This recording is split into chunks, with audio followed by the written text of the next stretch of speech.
Lewis Sofia உங்களுக்கு இந்த வழக்கு கண்டிப்பா தெரிஞ்சிருக்கும். என்னன்னா, தமிழிசை சவுந்தரராஜன் பாஜகவுடைய தலைவர் தமிழிசை சவுந்தரராஜன் ஃப்ளைட் ஏற போகும்போது, அங்க இந்த லூயிஸ் சோஃபியா வந்து பாஜக பாசிச ஒழிக பாசிச பாஜக ஒழிக அப்படின்னு சொல்லி அ கத்தியிருப்பாங்க.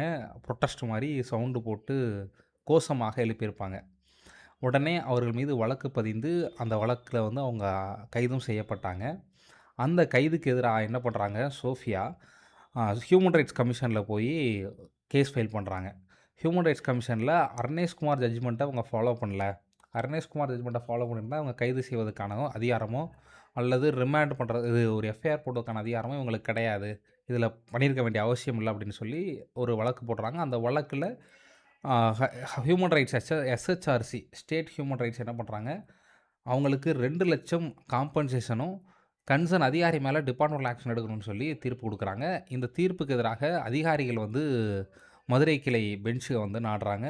அப்போ மதுரை கிளையில அதிகாரிகள் தரப்புல போட்ட வழக்குல என்ன முடிவு வருது அப்டின்னா, அ ஹியூமன் ரைட்ஸ் கமிஷன்றது வந்து ஒரு தனி கமிஷனு.